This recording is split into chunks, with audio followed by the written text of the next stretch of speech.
Testing, testing, 1, 2, 3. 1, 2, 12. I don't know why it looks like the light is yellow when clearly it's red.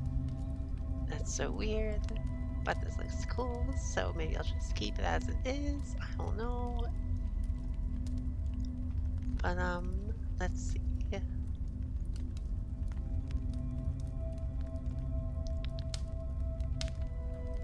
Okie doke. I think we are almost good to go. Let me just go ahead and take a sip of water, and then we will start.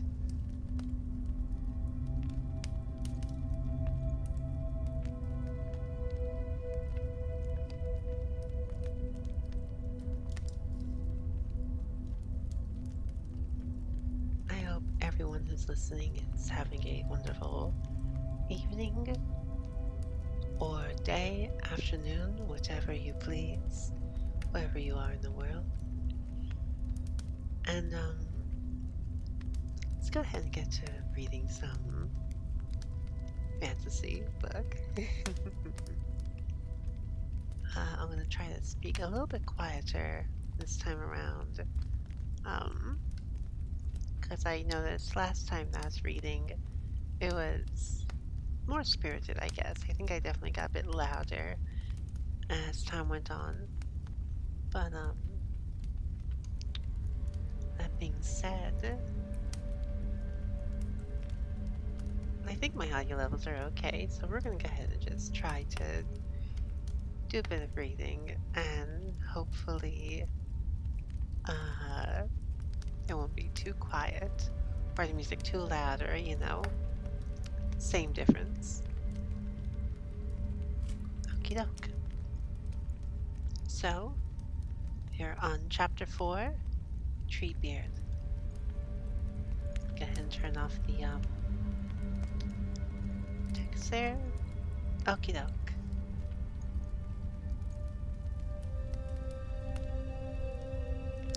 Let us now begin. Sorry, I was readjusting my microphone.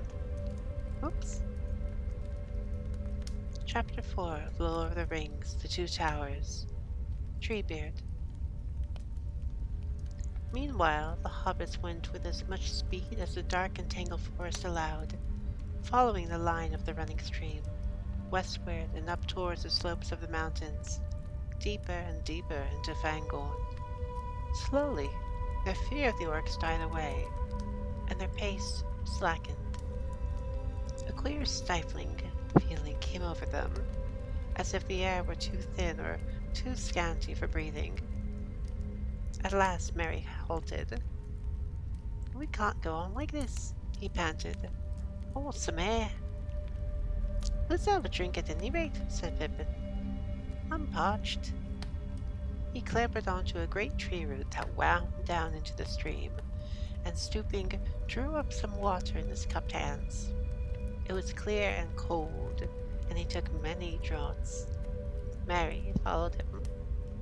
The water refreshed them and seemed to cheer their hearts. For a while, they sat together on the brink of the stream, dabbling their sore feet and legs, and peering around at the trees that stood silently about them,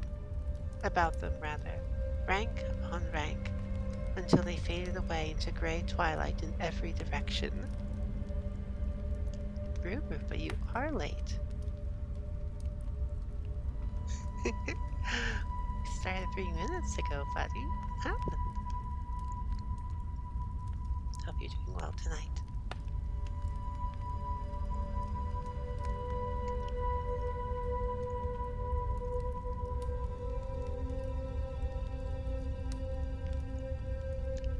"I suppose you haven't lost us already," said Pippin, leaning back against a great tree trunk.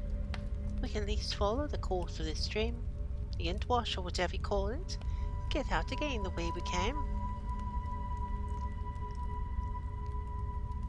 I'm not caught up on work, no. But thankfully I'm no longer dizzy. The dizziness went away in the afternoon, as I was having some pancakes, which made me feel so much happier. And I finished one of my more stressful commissions, so it's not exactly smooth sailing because I'm still dealing with, you know, one big old commission that's client is a bit of a Pochintugus. But, otherwise, I think work will be smoother.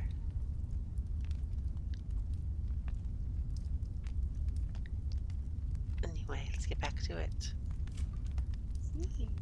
We could, if our legs would do it, said Mary, and we could breathe properly. Yes, it is all very dim, stuffy in here, said Pippin. It reminds me somehow of the old room in the great place of the Tooks, away back in the Smiles? The Smiles of Tuckborough. A huge place, where the furniture has never been moved or changed for generations. They say the old Took lived in it year after year, while he and the room got older and shabbier together, and it's never changed since he died, a century ago. Ah, and older Gerontius was my great-great-grandfather. That puts it back a bit. That is nothing to the old feeling of this wood. Look at all those weeping, trailing beards and whiskers of lichen. And most of the trees seem to be half covered with ragged dry leaves that have never fallen. Untidy. Can't imagine what spring would look like here, if it ever comes. Still, less of sprinkling in. But the sun at any rate must peep in sometimes, said Mary. It does not look or feel at all like Bilbo's description of Mirkwood. That was all dark and black, and a home of dark black things. This is just dim and frightfully treeish. Can't imagine animals living here at all, or staying for long. No hobbits, said Pippin, and I don't like the thought of trying to get through it either. Nothing to eat for 100 miles, I should guess. How are supplies? Low, said Mary. We ran off with nothing but a couple of spare packets of limbus, and left everything else behind. He looked at what remained of the elven cakes, broken fragments for about 5 meager days. That was all. And not a wrap or a blanket, said Mary. We shall be cold tonight, whichever way we go. Well, we better decide on the way now, said Pippin. The morning must be getting on. Just then they became aware of a yellow light that had appeared, some way further on into the wood. Shafts of sunlight seemed suddenly to have pierced the forest roof. Oh, hello, said Mary. The sun must have run into a cloud while we've been under these trees. And now she has run out again, or she has climbed high enough to look down through some opening. It isn't far. Let's go investigate. They found it was further than they thought. The ground was rising steeply still, and it was becoming increasingly stony. The light grew broader as they went on, and soon they saw that there was a rock wall before them, the side of a hill, or the abrupt end of some long route thrust out by the distant mountains. No trees grew on it, and the sun was falling full on its stony face. The twigs of the trees at its foot were stretched out stiff and still, as if reaching out to the warmth. Where all had looked so shabby and grey before, the wood now gleamed with rich browns, and with the smooth black greys of bark like polished leather. The boles of the trees glowed with a soft green like young grass. Early spring, or a fleeting vision of it was about them. In the face of the stony wall there was something like a stair, natural perhaps, and made by the weathering and splitting of the rock, for it was rough and uneven. High up, almost level with the tops of forest trees, there was a shelf under a cliff. Nothing grew there but a few grasses and weeds at its edge, and one old stump of a tree with only 2 bent branches left. It looked almost like the figure of some gnarled old man, standing there, blinking in the morning light. Up we go, said Mary joyfully. Now for a breath of air, and a sight of the land. They climbed and scrambled up the rock. If the stair had been made, it was for bigger feet and longer legs than theirs. They were too eager to be surprised at the remarkable way in which the cuts and sores of their captivity had healed and their vigor had returned. They came at length to the edge of the shelf, almost at the feet of the old stump. Then they sprang up and turned around with their backs to the hill. Breathing deep, looking out eastward, they saw that they had only come some 3 or 4 miles into the forest. The heads of the trees marched down the slopes towards the plain. There, near the fringe of the forest, tall spires of curling black smoke went up, wavering and floating towards them. "The wind's changing," said Mary. "It's turned east again. Feels cool up here." "Yes," said Pippin. "I'm afraid there's only a passing gleam, and we'll all go grey again. What a pity. The shaggy old forest looks so different in the sunlight. I almost felt I liked the place." "Almost felt like you liked the forest. That's good. That's uncommonly kind of you," said a strange voice. "Turn round and let me have a look at your faces. I almost feel that I dislike you both, but do not let us be hasty. Turn around." A large, gnarled-knuckled hand was laid on each of their shoulders, and they were twisted round, gently but irresistibly. Then 2 great arms lifted them up. They found that they were looking at a most extraordinary face. It belonged to a large, man-like, almost troll-like figure, at least 14 foot high, very sturdy, with a tall head and hardly any neck. Whether it was clad in stuff like green and grey bark, or whether that was its hide, was difficult to say. Yeah, bro. Turn around. Every now and again I feel a little bit lonely. Never coming round. Turn around. You're a big tree and you're made of wood. There's a lot of jokes in that. Turn around. Let me take a drink of water.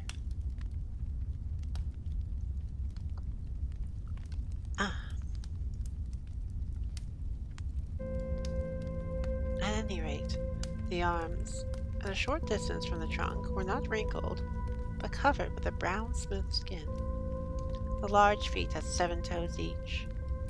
The lower part of the long face was covered with a sweeping gray beard, bushy, almost twiggy at the roots, thin and mossy at the ends. But at the moment the hobbits noted little but the eyes.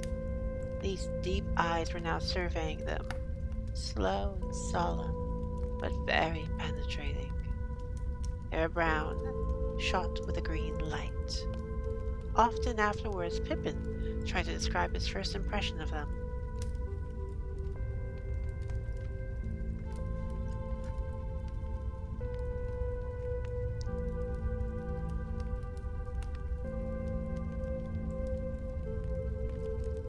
One felt as if there was an enormous well behind them, filled up with ages of memory and long, slow, steady thinking. But their surface was sparkling with the present, like sun shimmering on the outer leaves of a vast tree, or on the ripples of a very deep lake. I don't know, but it felt as if something that grew in the ground asleep, you might say, or just feeling itself as something between roof tip and leaf tip, between deep earth and sky, had suddenly waked up, and was considering you with the same slow care that had given to its own inside affairs for endless years. Murmured the voice, a deep voice like a very deep woodwind instrument. Very old indeed. Do not be hasty. That is my motto. But if I had seen you before I heard your voices, I like them. Nice little voices. They reminded me of something I cannot remember. If I had seen you before I heard you, I should have just trodden on you, taken you for little walks, and found out my mistake afterwards. Very odd you are indeed. root and twig, very odd. Pippin, though still amazed, no longer felt afraid. Under those eyes he felt a curious suspense, but not fear. Please, he said, who are you? And what are you? Oh, excuse me, that was Pippin.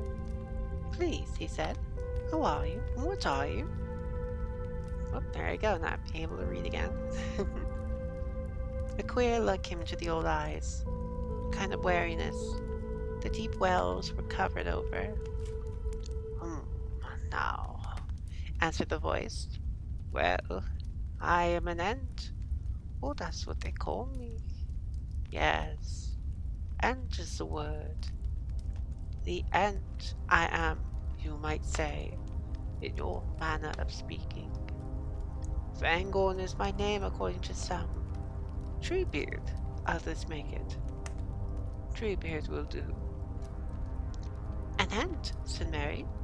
What's that? But what do you call yourself? What's your real name?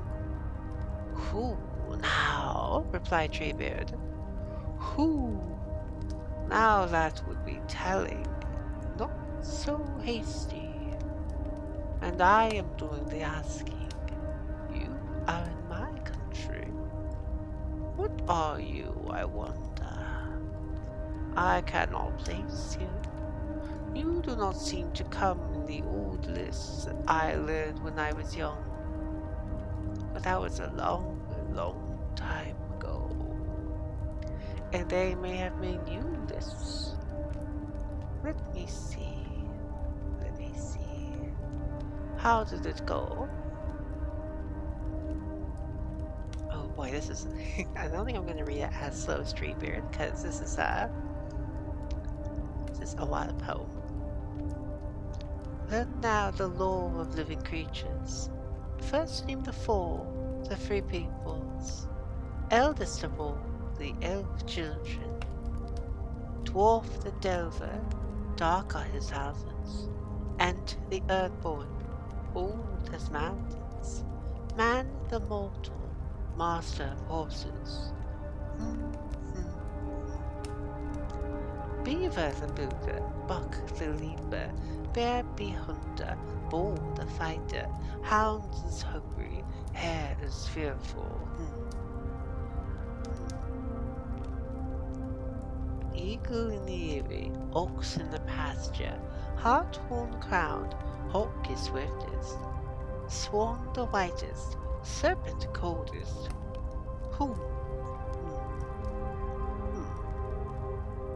How did it go?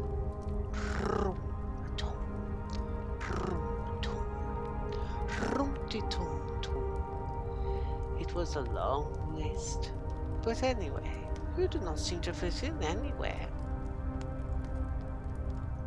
We always seem to have got left out of the old lists and the old stories, said Mary. Yet we've been about for quite a long time. We're hobbits. Why not make a new line, said Pippin. Half-grown hobbits, the hole dwellers. Put this in amongst the four, next to man, the big people, and you've got it. Not bad, said Treebeard. That would do. So, you live in holes, eh? It sounds very right and proper. Who calls you hobbits, though? That does not sound elvish to me.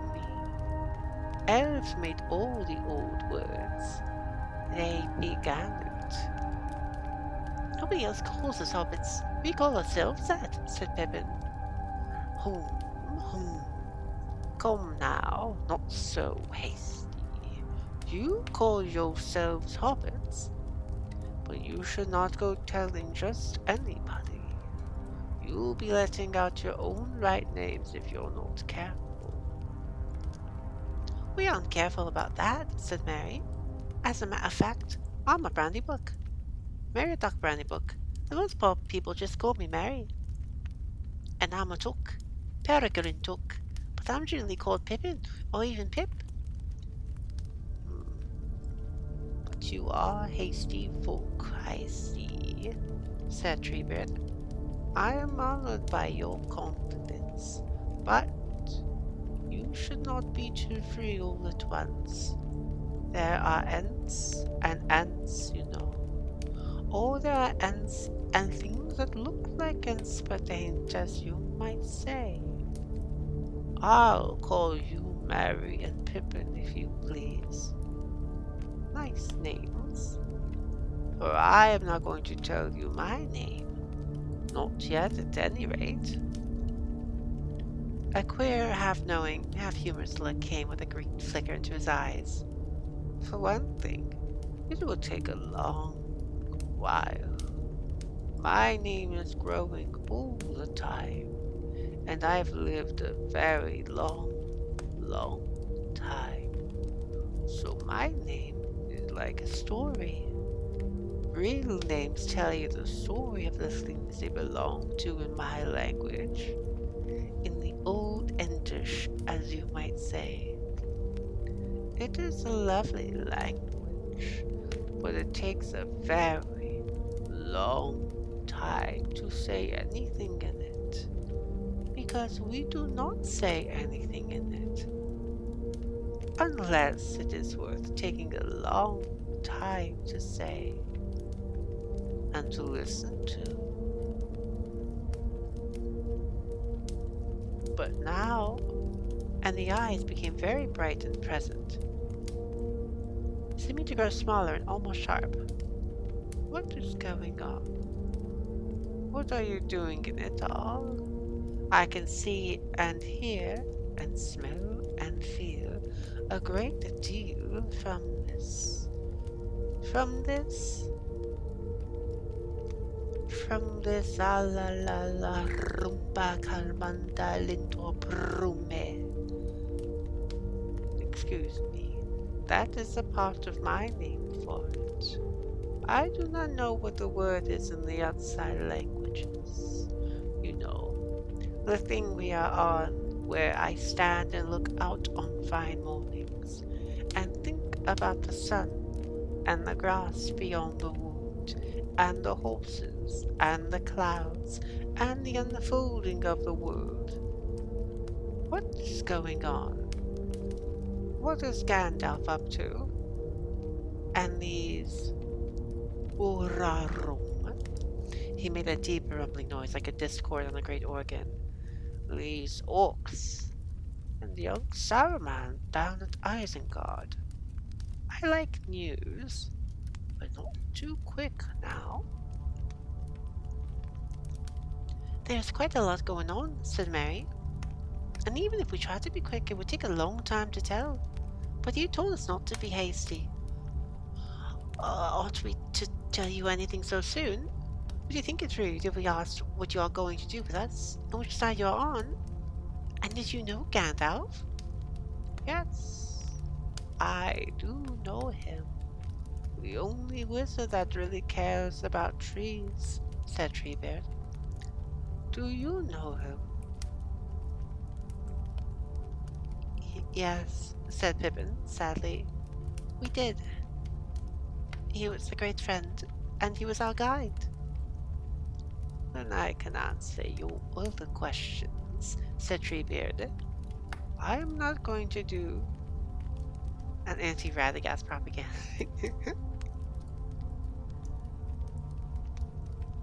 No, Radagast wasn't I don't think he was a friend of the trees, but he was a friend of the animals. Gandalf was more of a friend of the trees and the earth and such. And you know, the little folk.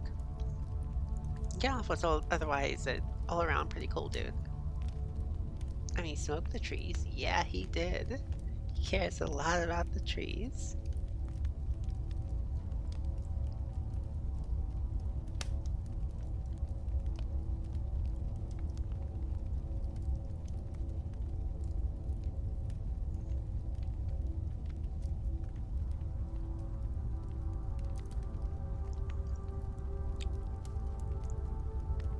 I am not going to do anything with you. Not if you mean by that do something to you without your leave. We might do some things together. I don't know about size. I go my own way, but your way may go along with mine for a while. But you speak of Master Gandalf as if he was in a story that had come to an end. Yes, we do, said Pippin sadly. The story seems to be going on, but I'm afraid Gandalf has fallen out of it. Who, come now, said Treebeard. Who, hum. Ah, well. He paused, looking long at the hobbits. Well, I do not know what to say. Come now. If you would like to hear more, said Mary, we will tell you. It will take some time. Wouldn't you like to put us up down? Couldn't we sit here together in the sun while it lasts? You must be getting tired of holding us up. Tired?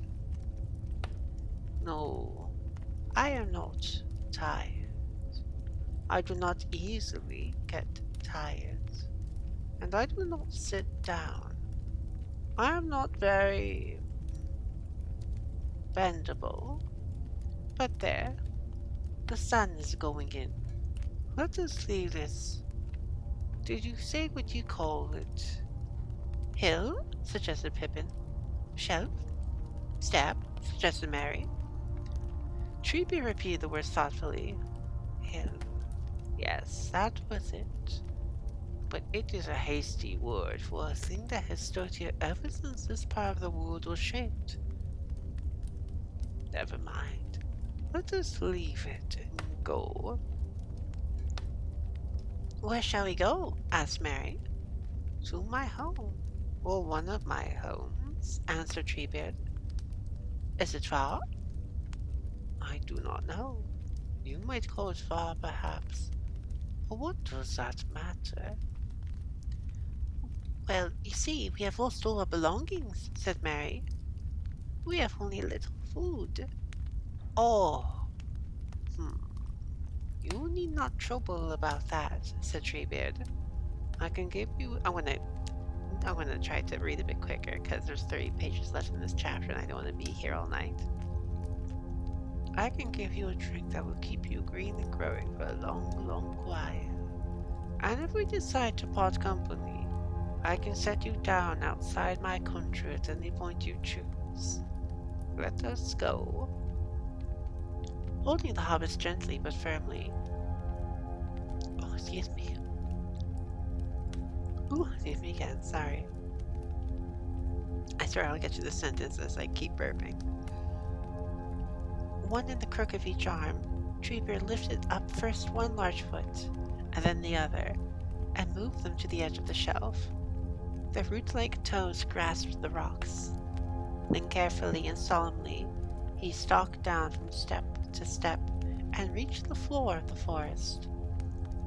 At once he set off with long, deliberate strides through the trees, deeper and deeper into the wood, never far from the stream, climbing steadily up towards the slopes of the mountains.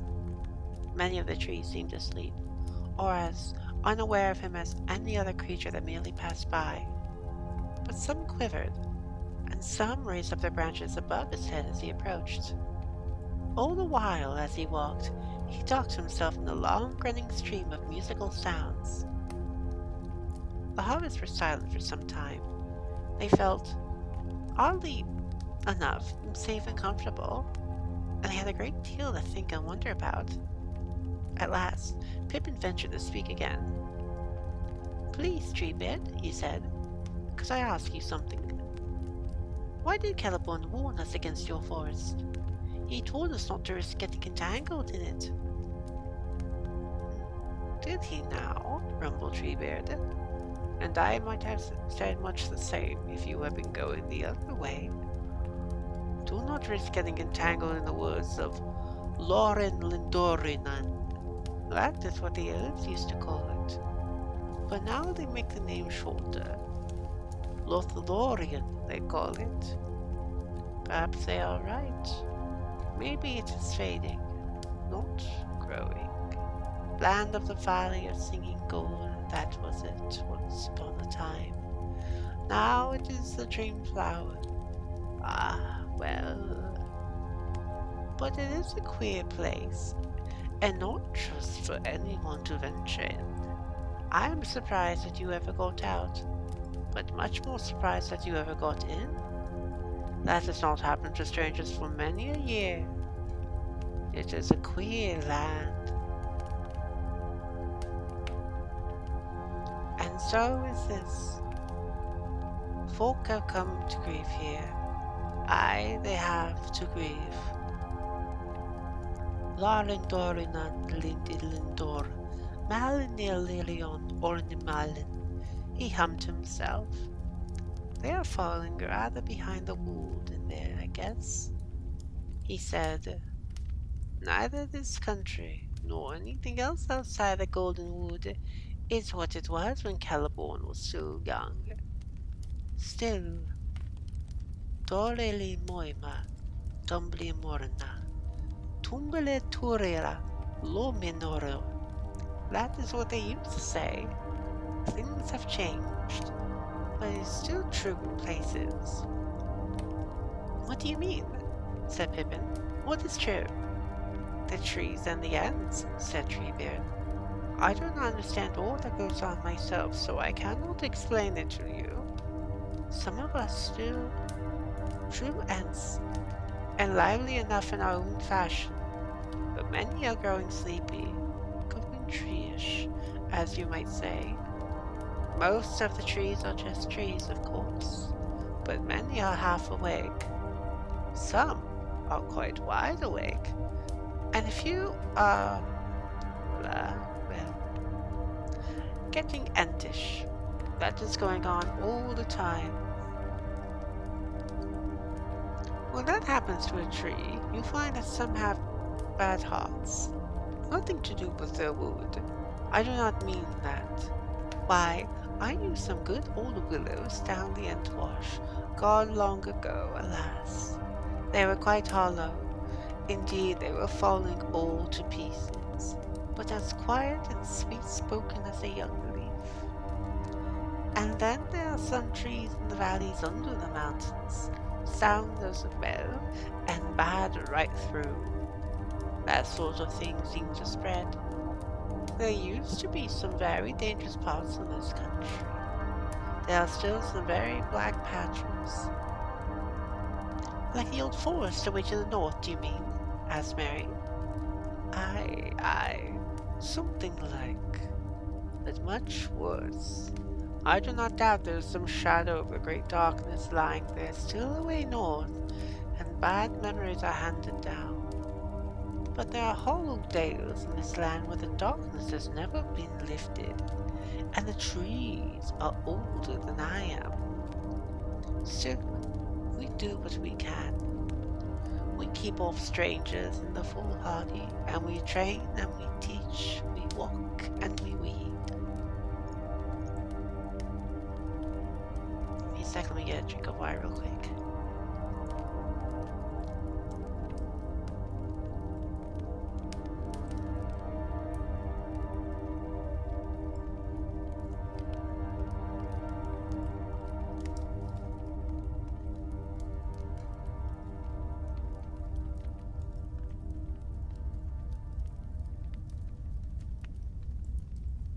Okay. We are tree heads, we old ants. Few enough of us are left now. Sheep get like shepherd, and shepherds like sheep, it is said. But slowly, and neither have long in the world.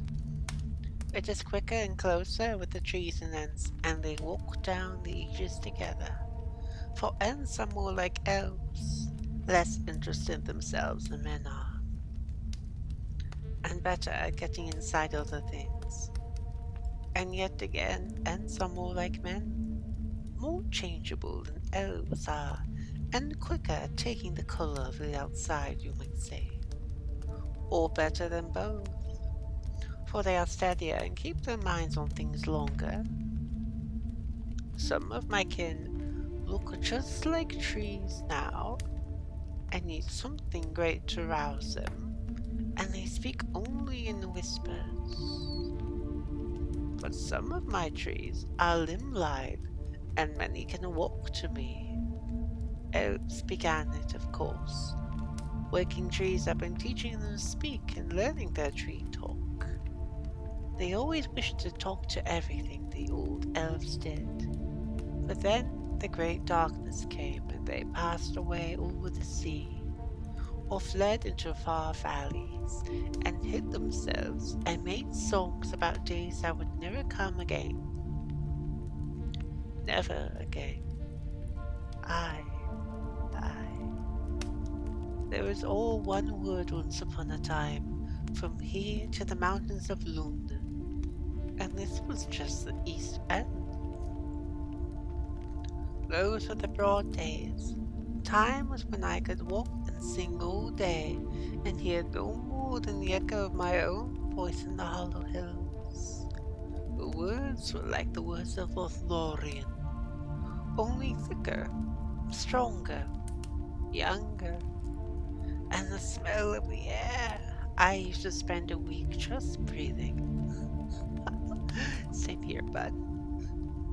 Treebeard fell silent, striding along, and yet making hardly a sound with his great feet. Then he began to hum again, and passed into a murmuring chant. Gradually, the hobbits became aware that he was chanting to them. In the willow maze of Saruman I walked in the spring. Ah, the sight and the smell of the spring in Ansarion. And I said that was good. I wandered in summer in the elm woods of Ossiriand. Ah, the light and the music in the summer by the 7 rivers of Ossir. And I thought that was best. I don't know why it's suddenly becoming dwarvish. To the beaches of Nelidoreth I came in the autumn. Ah, the gold and the red and the sighing of leaves in the autumn in Tarnahanel-Dora. It was more than my desire. To the pine trees upon the highland of Dorthonion I climbed in the winter. Ah, the wind and the whiteness and the black branches of winter upon Ornathon. My voice went up and sang in the sky, and now all those lands lie under the wave, and I walk in Amborna, in Tarimorna, in Adarome, in my own land, in the country of Fangorn, where the roots are long and the years lie thicker than the leaves, in Tarmenoramone. He ended, and strode on silently, and in all the wood, as far as ear could reach, there was not a sound. The day waned, and dusk was twined about the boles of the trees. At last the hobbits saw, rising dimly before them, a steep, dark land. They had come to the feet of the mountains, and to the green roots of tall mithras. Down the hillside the young Entwash, leaping from the springs high above, ran noisily from step to meet them. On the right of the stream there was a long slope clad with grass, now gray in the twilight. No trees grew there, and it was open to the sky. Stars were shining already in lakes between shores of cloud. Treebeard stood up the slope, hardly slackening his pace. Suddenly before them the hobbits saw a wide opening. 2 great trees stood there, one on either side, like living gateposts. But there was no gate save their crossing and interwoven boughs. As the old Ent approached, the trees lifted up their branches, and all their leaves quivered and rustled. For they were evergreen trees, and their leaves were dark and polished, and gleamed in the twilight. Beyond them was a wide level space, as though the floor of a great hall had been cut in the side of the hill. On either hand, the walls sloped upwards until they were 50 feet high or more, and along each wall stood an aisle of trees that also increased in height as they marched inwards. At the far end, the rock wall was sheer, but at the bottom it had been hollowed back into a shallow bay with an arched roof. The only roof of the hall, save the branches of the trees, which at the inner end overshadowed all the ground, leaving only a broad open path in the middle. A little stream escaped from the springs above, and leaving the main water, fell tinkling down the sheer face of the wall, pouring in silver drops, like a fine curtain in front of the arched bay. The water was gathered again into a stone basin in the floor between the trees, and thence it spilled and flowed away beside the open path, out to rejoin the Entwash in its journey through the forest. "Here we are," said Treebeard, breaking his long silence. "I have brought you about 17,000 strides, but what that comes to in the measurement of your land I do not know. Anyhow, we are near the roots of the last mountain. Part of the name of this place might be Welcall if it were turned into your language. I like it. We will stay here tonight." He set them down on the grass between the aisles of the trees, and they followed him towards the great arch. The hobbits now noticed that, as he walked, his knees hardly bent, but his legs opened in a great stride. He planted his big toes, and they were indeed big and very broad, on the ground first, before any other part of his feet. For a moment, Treebeard stood under the rain of the falling spring, and took a deep breath. Then he laughed and passed inside. A great stone table stood there, but no chairs. At the back of the bay was already quite dark. Treebeard lifted two great vessels and stood them on the table. They seemed to be filled with water, but he held his hands over them, and immediately they began to glow, one with a golden and the other with a rich green light. And the blending of two lights lit the bay, as if the sun of summer was shining through a roof of young leaves. Looking back, the hobbits saw that the trees in the court had also begun to glow, faintly at first, but steadily quickening, until, every leaf was edged with light, some green, some gold, some red as copper, while the tree trunks looked like pillars molded out of living stone. "Well, well, now we can talk again," said Treebeard. "You are thirsty, I expect. Perhaps you're also tired. Drink this." He went to the back of the bay, and then they saw that several tall stone jars stood there, heavy lids. He removed one of the lids and dipped in the great ladle, and filled it, and with it filled 3 bowls, one very large bowl, and 2 smaller ones. "This is an ant house," he said, "and there are no seats, I fear, but you may sit on the table."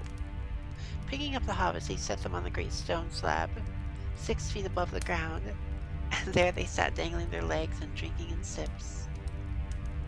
The drink was like water, indeed, very like the taste of the draught they had drunk from the Entwash near the borders of the forest, and yet there was some scent or savor in it which they could not describe. It was faint, but it reminded them of the smell of a distant wood, borne from afar by a cool breeze at night. Sorry, I thought I heard a sound or something in the kitchen. The effect of the draught began at the toes and rose steadily through every limb, bringing refreshment and vigor as it coursed upwards, right to the tips of the hair. Indeed, the hobbits felt that the hair on their heads was actually standing up, waving and curling and growing. As for Treebeard, he first laid his feet in the basin beyond the arch, and then he drained his bowl at one draught, one long, slow draught.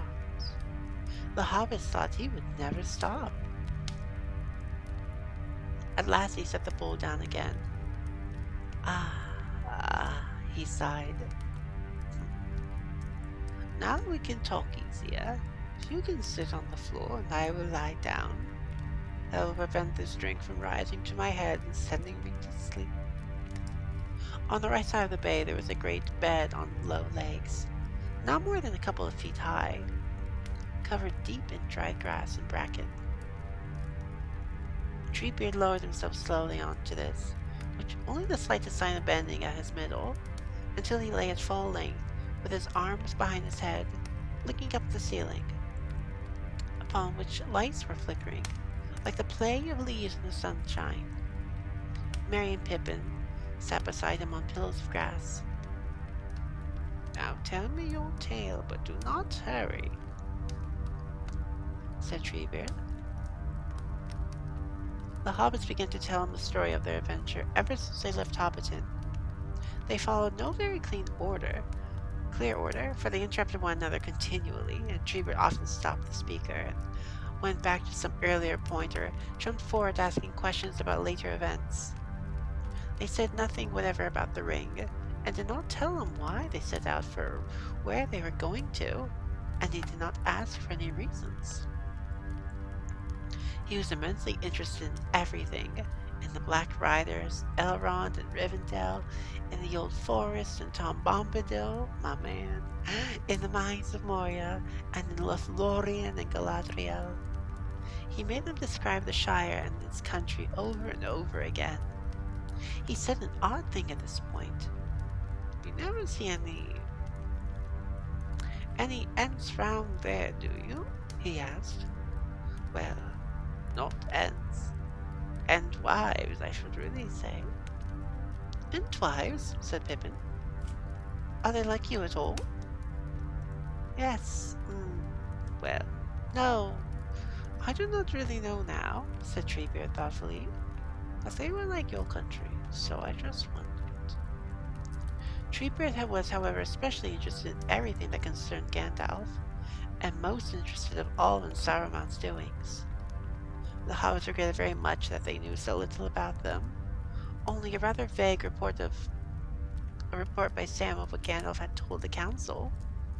But they were clear at any rate that Ugluk and his troop came from Isengard, and spoke of Saruman as their master. "Hum, home," said Treebeard, when at last their story had wound and wandered down to the battle of the orcs and the riders of Rohan. "Well, well, that is a bundle of news and no mistake. You have not told me all, no indeed, not by a long way. But I do not doubt that you are doing as Gandalf would wish. There's something very big going on that I can see, and what it is maybe I shall learn in good time or in bad time, by root and twig, but it is a strange business. Upsprout the little folk that are not in the old lists, and behold the 9 forgotten riders reappear to hunt them, and Gandalf takes them on a great journey, and Galadriel harbors them in Kalas Galadhorn, and orcs pursue them down all the leagues of Wilderland. Indeed, they seem to be caught up in a great storm.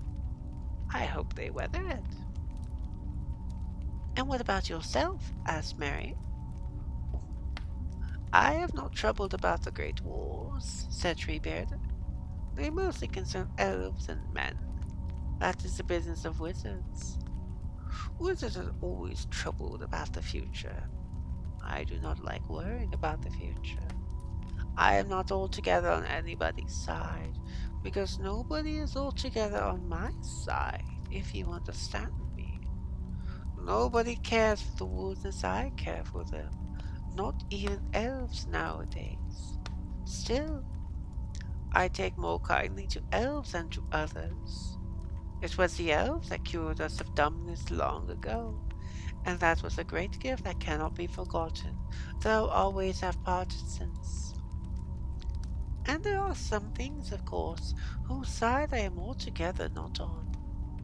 I'm against them altogether, these Burarum." He again made a deep rumble of disgust. "These orcs and their masters. I used to be anxious when the shadow lay on Mirkwood, But when he removed to Mordor, I did not trouble for a while. Mordor was a long way away, but it seems that the wind is setting east, and the withering of all woods may be drawing near. There is naught that an old Ent can do to hold back the storm, but he must weather it or crack. But Saruman now, Saruman is a neighbor. I cannot overlook him. I must do something, I suppose. I have often wondered lately what I should do about Saruman. Who is Saruman? Asked Pippin. Do you know anything about his history? Saruman is a wizard, answered Treebeard. More than that I cannot say. I do not know the history of wizards. They appeared after the great ships came over the sea. But if they came with the ships, I never can tell. Saruman was reckoned great among them, I believe. He gave up wandering about and minding the affairs of men and elves some time ago. You would call it a very long time ago. And he settled down at Angrenost, or Isengard as the men of Rohan call it. He was very quiet to begin with, but his fame began to grow. He was chosen to be head of the White Council, they say, but that did not turn out too well. I wonder now if even then Saruman was not turning to evil ways, but at any rate, he used to give no trouble to his neighbors. I used to talk to him. There was a time when he was always walking about my woods. He was polite in those days, always asking my leave, at least when he met me, and always eager to listen. I told him many things that he would never have found out by himself, but he never repaid me in like kind. Oh, excuse me. I cannot remember that he ever told me anything, and he got more and more like that. His face, I remember it. I have not seen it for many a day. It became like windows in a stone wall, windows with shutters inside. I think that I now understand what he is up to. He is plotting to become a power. He has a mind of metal and weaves, and he does not care for growing things, except as far as they serve him for the moment. And now it is clear that he is a black traitor. He has taken up with foul folk with the orcs. Whom? Worse than that, he has been doing something to them, something dangerous. For these Isengarders are more like wicked men. It is a mark of evil, things that came in the great darkness that they cannot abide the sun. But Saruman's orcs can endure it, even if they hate it. I wonder what he has done. Are they men he has ruined, or has he blended the races of orcs and men?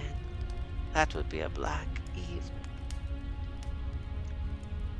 Treebeard rumbled for a moment, as if he were pronouncing some deep, subterranean Entish malediction. Some time ago I began to wonder how orcs dared to pass through my woods so freely. He went on. Only lately did I guess that Saruman was to blame, and that long ago he had been spying out all the ways of discovering my secrets. He and his foul folk are making havoc now. Down on the borders they are felling great good trees. Some of the trees they just cut down and leave to rot. Orc mischief that. But most are hewn up and carried off to feed the fires of Orthanc. There is always smoke rising from Isengard these days. Curse him, root and branch. Many of those trees were my friends, creatures I had known from nut and acorn. Many had voices of their own that are lost forever now, and there are wisps of stump and bramble where once there was singing groves. I have been idle. I have let things slip. It must stop. Treebeard raised himself from his bed with a jerk, stood up, and thumped his hand on the table. The vessels of light trembled and sent up 2 jets of flame. There was a flicker like green fire in his eyes, and his beard stood out stiff as a grated besom. I will stop it, he boomed, and you shall come with me. You may be able to help me. You'll be helping your own friends that way too, for if Saruman is not checked, Rohan and Gondor will have an enemy behind as well as in front. Our roads go together to Isengard. We will come with you, said Merry. We will do what we can. Yes, said Pippin. I should like to see the White Hand overthrown. I should like to be there, even if I cannot be of much use. I shall never forget Ugluk at the crossing of Rohan. Good, good, said Treebeard. But I spoke hastily. We must not be hasty. I have become too hot. I must cool myself and think, for it is easier to shout, stop, than to do it.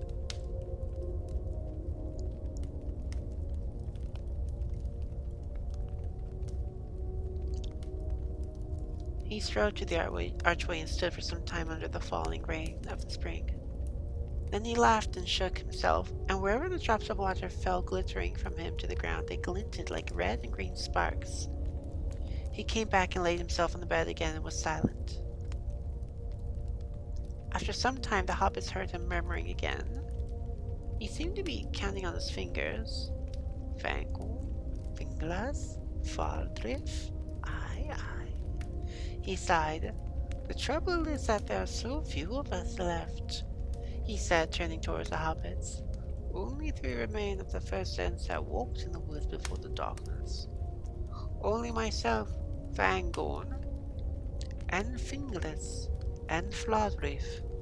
To give them their elvish names, you may call them Leaflock and Skinbark if you like that better. And of us 3, Leaflock and Skinbark are not much use for this business. Leaflock has grown sleepy, almost tree-ish, you might say.